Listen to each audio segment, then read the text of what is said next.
Eu me reporto, fazendo um parêntese, né? Como isso mudou, não é? Se nós olharmos o cristianismo mais recente, as dissensões que aconteceram, por exemplo, a reforma protestante, hoje, visto à distância, os que não procuram aprofundar um pouquinho mais, pensam, não foi uma reforma religiosa em função de conceitos religiosos. Na realidade, foi uma reforma baseada principalmente em função de interesses. A Igreja Católica contrariava os interesses da burguesia em expansão. Precisava de uma filosofia que casasse com os interesses da burguesia.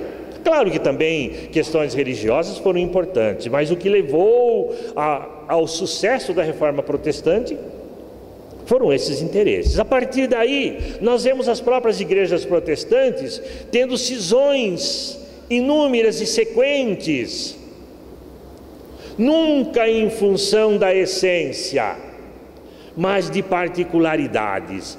Eu não concordo que seja assim.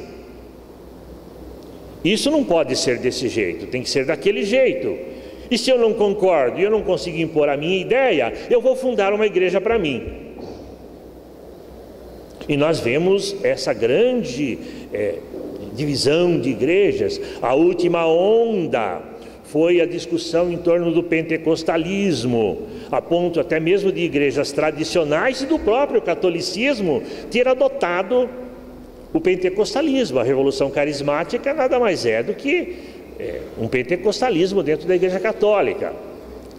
Discussão em torno de como fazer e não por que fazer.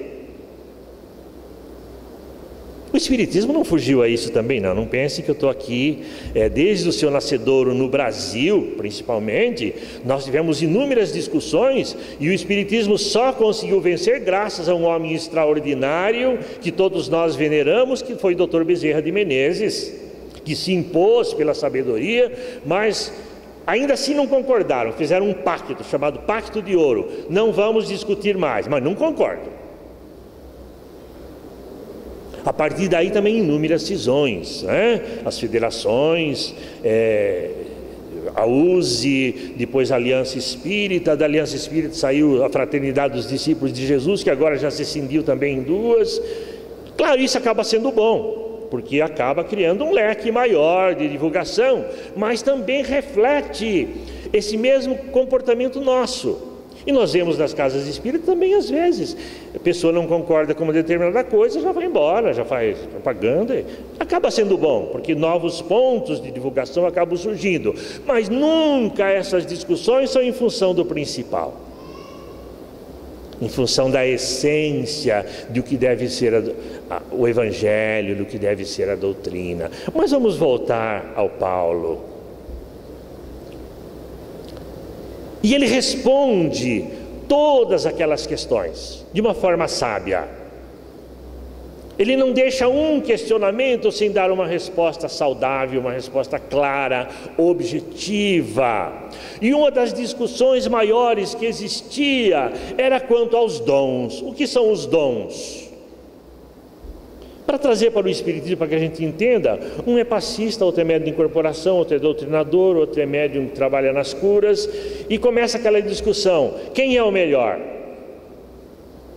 Quem é mais importante? Quem faz melhor? Claro que no Espiritismo isso não acontece, mas só para comparar o que acontecia na igreja de Corinto. O outro então queria ser tudo. Ele tinha todos os dons. E depois de Paulo discorrer tudo sobre isso, ele faz um discurso que eu não consegui decorar, porque os meus neurônios já não estão mais tão bons assim, não é? E eu então imprimi aqui para que eu pudesse ler para vocês com mais exatidão. Ainda que eu falasse a língua dos homens e dos anjos e não tivesse amor, seria como um metal que soa ou como símbolo que retine.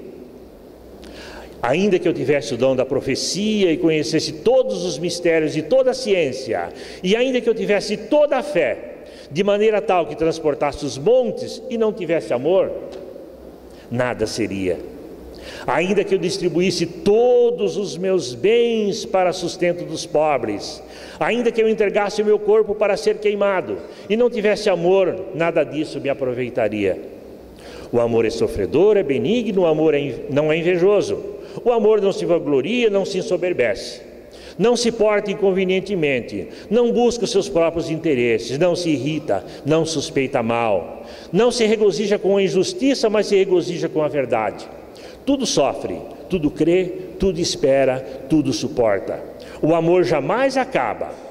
Em havendo profecias, serão aniquiladas. Havendo língua, cessarão. Havendo ciência, desaparecerá. Mas o amor prevalecerá sempre. Que maravilha! Que lição de Paulo de Tarso. E é curioso que ele fala de tudo que a gente chama de amor e diz: se eu não tiver amor, nada te adianta. Dá tudo para os pobres, dar o corpo para ser queimado. O termo original que tinha na Bíblia não era amor, era caridade. Tanto que no Evangelho segundo o Espiritismo foi reproduzido como caridade. Os protestantes tiraram a palavra caridade e puseram amor como se isso modificasse. Na realidade ficou melhor, porque nós sabemos que caridade é a manifestação material do amor, é a expressão material do amor, porque senão não é caridade. Ela só é caridade se nós fizermos por amor. E tudo isso que Paulo descreve, se nós fizermos por vaidade, se fizermos para aparecer, se fizermos para, para nos vangloriar, não tem valor algum. Pode ter valor para quem recebe, porque um bem é sempre um bem, né? Quem está com fome recebe um prato de comida, ainda que nós o demos para nos livrarmos do pedinte, fez um benefício. Mas para nós realmente essas coisas só têm valor se realmente brotarem de um sentimento maior, do sentimento que brota do nosso coração, do desejo realmente de servir ao nosso próximo, da consciência de que nós somos irmãos, da consciência de que não é favor algum ajudar alguém, é uma necessidade. E nós que somos espíritas e que hoje conhecemos sem dúvida um pouquinho mais do que as religiões tradicionais, já demos um passinho a mais, porque já acreditamos na sobrevivência do espírito e consequentemente temos a certeza de que levamos conosco os nossos atos, a nossa conduta, e que retornaremos ao meio de onde nós saímos com todas as consequências daquilo que deixamos. Não é castigo, não é punição, não é prêmio, é naturalidade. Nós voltamos a viver e, consequentemente,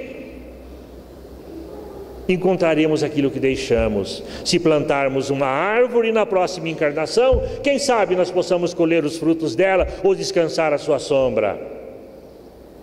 Porque é o fruto do nosso trabalho. Se devastarmos o nosso quintal, não encontraremos assim, porque ninguém vai fazer por nós aquilo que nós temos que fazer. Então o amor na realidade é um princípio que vai construir a nossa felicidade, que vai construir o mundo que nós desejamos viver. Nós acreditávamos antes que Jesus desceria do céu e tornaria o mundo numa maravilha para que nós vivêssemos novamente no paraíso.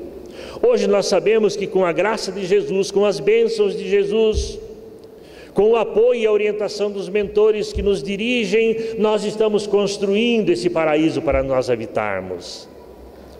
Só assim nós o encontraremos. Se nós o construirmos com o nosso trabalho, com o nosso empenho, com o nosso amor. Isso não é invenção de Paulo, não é invenção do Espiritismo. Jesus, em inúmeras oportunidades, procurou nos mostrar a necessidade de amar, a importância, o imperativo de amar.